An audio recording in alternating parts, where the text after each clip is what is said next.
uno de los duques del infierno, hijo de una bruja y un demonio, con el poder en su mano derecha de traer el día del juicio final a la tierra, pero que siempre negará su destino y luchará contra las fuerzas de lo paranormal, con un misticismo oscuro detrás que evoca a los más aterradores retos de Lovecraft y las más profundas enseñanzas de Aleister Crowley. Creado a partir de un boceto demoníaco de un artista y escritor que expresa sus emociones a través de narrativas mágicas y psíquicas que nunca se habían visto, y con un arte que posee matices exuberantes que se entreponen en el trazo variado y bien pensado que da paso a la traducción de serias entidades que nacen en las más oscuras pesadillas.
Si alguien hace 50 años me hubiera dicho que escribiría la introducción de una recopilación de historietas, le habría contestado que estaba loco y que también tendría que estarlo yo para hacer tal cosa.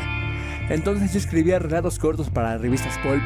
Ni las publicaciones ni el material que les enviaba era lo que se dice una gran contribución al estatus de la literatura norteamericana. Pero gracias a ellas podía reclamar el título de escritor. Hoy en día podría decir lo mismo y probablemente conseguiría más atención de la crítica y los medios de comunicación. Si hubiera ido por ahí pintando grafitis, en cualquier caso, aunque no goce de tales oportunidades, era un escritor al que habían publicado. Algunos de mis colegas, igual de orgullosos que yo de su posición, estaban menos satisfechos con su salario. Bajo varios seudónimos conseguían ingresos extra produciendo guiones y argumentos para cómics. Pero eso no era algo de lo que se hablara sin tapujos en sociedad, ni siquiera en privado. Incluso aquellos días había límites para admitir las ligerezas que uno cometía. Cualquiera podía proclamarse cristiano renacido, pero pocos admitieron ser satanistas reconocidos. Y los cómics, para algunas personas eran satánicos, eran vehículos burdos y sórdidos de la violencia, y sus creadores el tipo de gente que, al lado de un pederasta, salían perdiendo. Hellboy es un brillante ejemplo de cómo elevar el cómic del futuro a un nivel literario más alto. Al tiempo que se consigue un mayor grado de emoción, el argumento combina los conceptos tradicionales con nuevos marcos de referencia, y todo ello superado por un tratamiento virtuoso de efectos artísticos deslumbrantes. Pero estos no son más que nimiedades, cagaditas de mosca en la cúpula de la Capilla Sixtina. El efecto total que produce Hellboy es el de una auténtica obra de arte, original, innovadora y excitante. Una y otra vez se repiten viñetas y páginas que hacen un despliegue sofisticado y en ocasiones deliberadamente satírico, de conocimiento sobre los modos y contenidos clásicos, producto de un talento magnífico. Podrían enmarcarse y contemplarse individualmente.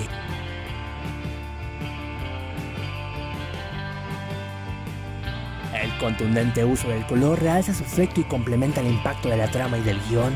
que es algo que está lejos del arte pop del mundo de Andy Warhol o de la imaginería insustancial de la cultura de las drogas. El enfoque creativo que el lector encontrará en Hellboy es una nueva forma de arte en evolución en sí misma, destinada al público actual y sintonizada con los tiempos que corren, y además, el cómic está poca madre.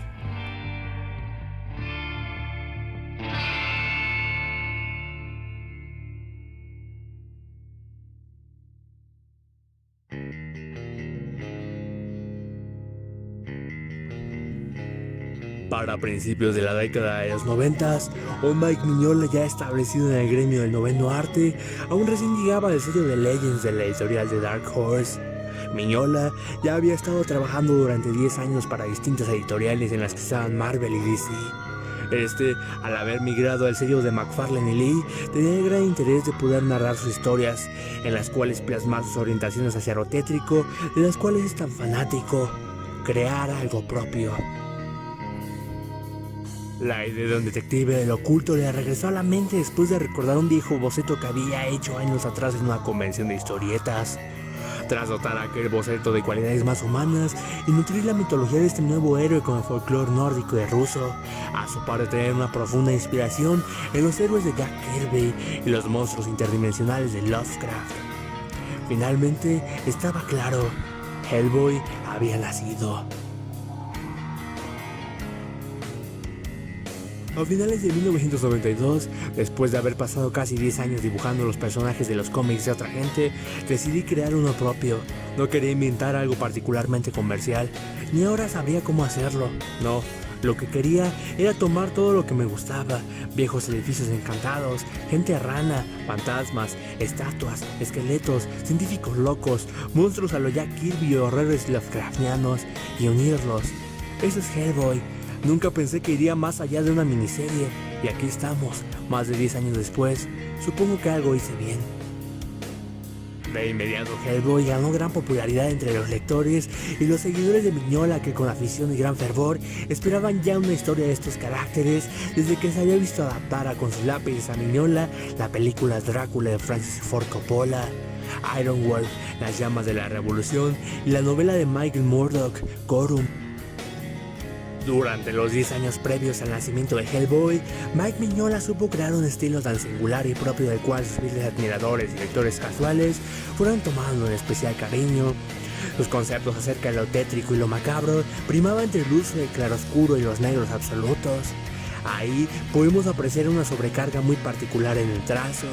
Él despoja el miedo deslizándose en su lápiz, eligiendo un estilo fuera de lo convencional y expresando sorpresas a través de un pulso impredecible. Es la naturaleza inherente de lo místico que profundiza en la idea de lo onírico y sobrenatural, regalando piezas sencillas y elegantes. Mientras que otros artistas de la época apantallaban con personajes ultramusculosos, armados hasta los dientes y heroínas sensuales, Mignola adoptó un enfoque mucho más sutil y rozando incluso en el minimalismo. Y en contra de la sutileza de su arte, hay cierta complejidad en los espacios que moran entre las sombras que hacen infinitamente exquisito y profundo su arte. Tal y como las intenciones de Mike acerca de no crear algo particularmente comercial, el arte que acompaña a la obra de Hellboy no es precisamente algo convencional. Es algo más que, al igual que su narrativa, un dibujo digno de acompañar a las más escalofriantes fábulas acerca de fantasmas y brujas. Cada forma tiene un sentido, un significado que se contrapone con las disposiciones de la atmósfera macabra, pero al mismo tiempo caricaturesca y carismática que da vida al siempre imponente, jovial y encantador Hellboy. Todo lo mejor y brillante de la sencillez de la destreza de Mignola cobran una cualidad virtuosa y deliciosa que hará que no despegues la vista de las viñetas.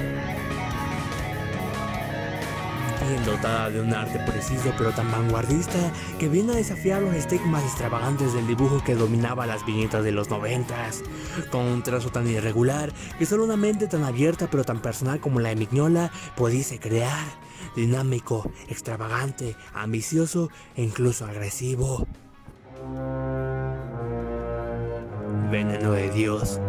Ese es el significado del arcángel de la fuerza y la voluntad, residente del séptimo cielo, pero líder jefe del quinto cielo y uno de los regentes del mundo, Samael, semilla de la destrucción. y con ese nombre llegaría en 1994 los primeros 4 números de Hellboy. Dentro de la cábala, Samael es conocido como la severidad de Dios, miembro de la hueste celestial, cuyas responsabilidades eran destructivas, y quien en otras tradiciones es el mismo ángel que se rebeló contra Dios y quien urdió el pecado en Adán y Eva. Se cree también que él se convertiría en esposo de Lilith, con quien engendraría múltiples demonios, de donde nacería Asmodeo, la espada de Samael. En el judaísmo, Samael es el ángel de la muerte y miembro de los Grigori. Mientras que Satán funge como acusador, Samael es quien tienta al hombre inocente al pecado, y quien junto a su ejército de 2 millones de ángeles se rebelaron contra Dios y descendieron a la tierra a tener relaciones sexuales con las mujeres. En el último cielo, Moisés vio 2 ángeles, cada uno de 500 pasarrangos en altura, forjados de cadenas de fuego negro y fuego rojo, los ángeles Af, ira, y Gemá, furia, a quienes Dios mandó para ejecutar su voluntad. Moisés estaba desasosegado cuando miró hacia ellos, pero Metatrón lo abrazó y dijo: Moisés, tú eres el favorito de Dios, no temas y no te asustes. Y Moisés se calmó. Había otro ángel en el 7º cielo, de distinta apariencia de todos los demás y de aire espantoso. Su altura era tan grande que habría tomado 500 años para cubrir su distancia equiparable, y de la corona de su cabeza a la suela de sus pies estaba tachonado de ojos brillantes. A la vista del espectador caía postrado en temor. Dijo Metatrón, dirigiéndose a Moisés, es Samael, que toma la vara del hombre. ¿A dónde va ahora?, preguntó Moisés, y Metatrón respondió: a extraer el alma de Job al paraíso. Por tanto, Moisés rezó a Dios en estas palabras: hoy sea tu voluntad, mi Dios y el Dios de mis padres, no me dejes caer en las manos de este ángel. Seducido por los mitos de Cthulhu en las novelas de Lovecraft y las enseñanzas de Aleister Crowley, Mike Mignola busca unir estos sentidos sin dejar a los superhéroes y las épicas aventuras shakespearianas detrás. Pero ¿qué hay de cierto en lo visto en aquellos tomos de Hellboy escritos e ilustrados por Mignola?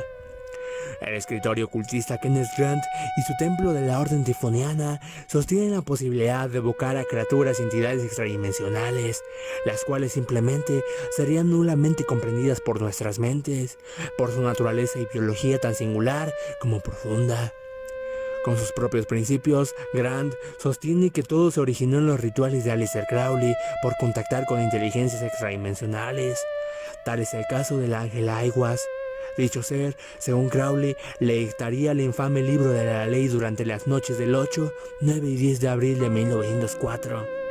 Aleister menciona que escuchó una voz escalofriante decir: contemplad, ha sido revelado por Aiwass, el ministro de Hor-Par-Krat. Crowley más tarde determinaría que dicho nombre venía directamente del antiguo Egipto, Her-Par-Keret, o traduciéndolo al griego, Harpócrates, quien según Crowley sería nada más que el mismísimo Horus, deidad central de la cosmogonía. Su voz era de un timbre profundo, musical, expresivo. Su tono era solemne, voluptuoso, tierno, fiero o cambiante según el mensaje, nunca bajo, tal vez como el de un virtuoso tenor o barítono. Crowley más tarde representaría al ser en un dibujo suyo, tratándolo en su trazo como un ser de fina materia, traslúcido, alto, de facciones finas y delicadas. Un rey salvaje era como le gustaba referirse a Crowley a dicho ser. Pero para nada este encuentro es como lo que tú o yo tendríamos como percepción acerca de encontrarse con un ángel. Este ángel no era uno típico. Crowley ni siquiera lo veía como un ángel caído. La existencia de la religión presupone la certeza de alguna inteligencia desencarnada, llámese Dios o cualquier otra cosa.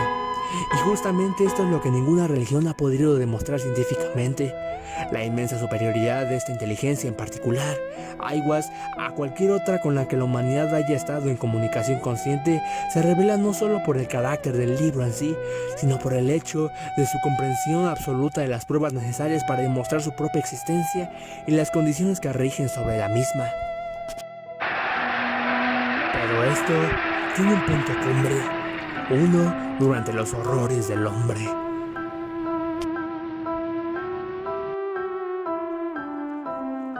Los delirios de locura y la extrema necesidad de un tercer Reich por parte de la Alemania nazi van incluso más allá de la conquista del mundo, la erradicación absoluta del pueblo judío y su cultura, e intentando crear así una nueva religión entre los arios puros, una religión cuyas raíces serían meramente esotéricas.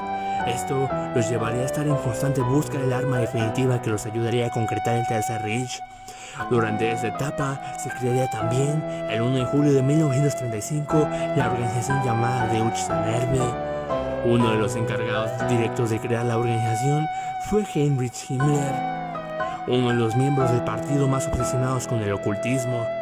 Se afirma con total certeza que Himmler era el más fanático creyente de las ciencias ocultas, profesando una fe ciega en las fuerzas desconocidas que nos rodean. Dicha organización, aunque técnicamente fue creada para dar valor a las tradiciones alemanas, terminó tornándose en un paso más hacia el abismo, estudiando las ciencias del oculto y organizando travesías en busca de profanar todo tipo de reliquias y obras de arte, todo con un objetivo en concreto: destruir el cristianismo y dar paso a la nueva religión alemana con ritos ocultistas de todo tipo, de los cuales no tenemos idea. Ya en el poder, Himmler se hizo comandante de la famosa y aterradora SS, el cuerpo élite nazi de monjes guerreros, término por el cual Heinrich le gustaba referirse a sus soldados. Dichas tropas, aparte de los demás, tenían un propósito primordial: proteger a Hitler. Junto con todo esto, Heinrich terminaría formando una absoluta orden oscura que seguiría fielmente los preceptos del antiguo paganismo germano y los dogmas de la fe del nazismo como creencia religiosa. André Brisov escribe que aquellos trabajos de la sociedad eran asuntos ultrasecretos del Reich, enfocándose en la comprensión de la lengua y la literatura germánica, así como doctrinas esotéricas e influencias mágicas sobre el comportamiento humano, como el yoga y el zen. Pero pasando a la ficción, aunque no muy lejos de la realidad, los nazis, en uno de los múltiples intentos por encontrar su arma definitiva para la conquista del mundo, se terminarían aliando con Grigori Efinovich Rasputin, un maestro de las artes oscuras y místicas, con un proyecto llamado Ragnarok, haciendo alusión al fin de los tiempos en la mitología nórdica. Este proyecto les traerá a los nazis un arma proveniente de los avernos espaciales más oscuros y que ayudaría a cambiar el curso de la guerra. Dicho proyecto tendría sede en la isla Tarmagrand, cerca de las costas escocesas. Es durante el punto álgido del rito que llegan las tropas enemigas de Estados Unidos a intervenir. Es ahí donde los nazis se han dado cuenta de algo más. Aquella arma definitiva que es capaz de comenzar con el apocalipsis no se trata sino de un simple pequeño, un niño demonio de nombre Anung Rama. Finalmente, los aliados estadounidenses erradican a los enemigos nazis y destruyen todo artefacto de la zona, llevándose al niño demonio con ellos a una base en Nuevo México. Esa misma noche, bautizan al pequeño demonio, quizá no con un nombre tan afortunado para la criatura, pero así lo llamaron aquellos soldados esa noche del 7 de octubre de 1944, Hellboy. El equipo de investigación llegó a la conclusión de que Ragnarok era uno de los muchos proyectos del fin del mundo de Hitler, concebidos en los últimos días de la Segunda Guerra Mundial. En un principio eran los 5 individuos que participaron en el proyecto y al parecer los 5 estuvieron presentes en el desenlace. Se crea a la cabeza del proyecto se encontraba el general Klaus Werner von Krupp. La culminación de varios años de trabajo por separado, el ritual que llevó a cabo en la isla Tarmagrand el 23 de diciembre de 1944 corresponde precisamente a la manifestación de la criatura cuyo nombre en código es Hellboy, el llamado Incidente Hellboy. El profesor Trevor Burrung y su equipo examinaron detenidamente tanto a Hellboy como a la isla de Tarmagrand, y aunque no hay pruebas que conecten ambos casos, todo apunta a que debe tratarse de algo más que una simple coincidencia. Diario del sargento primero George Whitman. Llevamos aquí 2 días y la cosa no mejora. Los hombres están cada vez más nerviosos. Si al menos tuvieran nombre, si la gente del pueblo quisiera hablar de él, pero no hablan. Ni siquiera cuando les decimos que puedan haber comandos nazis merodeanos por la zona, se nos quedan mirando, como si los nazis tuvieran que ser la última de sus preocupaciones. Si eso fuera así, no estaríamos aquí. Bueno, esto es lo que creemos que hay. Hitler ha enviado una especie de patrulla a Inglaterra. Yo los llamo comandos, pero está el trío de la Sociedad Paranormal Británica que dice que son algo más que eso. Asegura que los alemanes son un pelotón fantasma, que las cabezas cuadradas han venido a lanzar un hechizo o algo así, a convocar a monstruos, a resucitar a los muertos. Las Naciones Unidas le otorgan el título de ser humano a Hellboy y se terminaría fundando la Agencia de Investigación y Defensa de lo Paranormal. Aquí Hellboy se lograría el título de mejor investigador de lo paranormal en el mundo. Junto a su padre, el profesor Trevor, investigador de lo paranormal, Abe Sapien, Lee Sherman y un homúnculo llamado Roger, Hellboy y su equipo estarán luchando y atravesando contra diversas leyendas, mitos y criaturas. Luchando en contra de su destino y descubriendo más cosas acerca de su pasado, es en su primera aventura, Semilla de Destrucción, que los caminos de Hellboy y de Rasputin se vuelven a cruzar. Hellboy se niega a convertirse en el demonio destructor de mundos, mientras que Rasputin intenta liberar al demonio de la revelación, Ogdru Ahat. Una vez más negando su destino, Hellboy confronta a la diosa Hecate, que además de dirigirse a él por su nombre real, le hace saber que su mano derecha es la llave para abrir el portal hacia el infierno. Mike Mignola es un escritor fuera de todo estigma convencional, tanto en la manera inmersiva de adentrarnos a las aventuras a las que se ha tenido que enfrentar Hellboy, como en su arte, que es inspirado por las enseñanzas que rozan la fibra de lo transgresor y osado. En un arte con creciente podredumbre y matices sutiles que dan paso a las tinieblas más decadentes, a la par de fantásticas.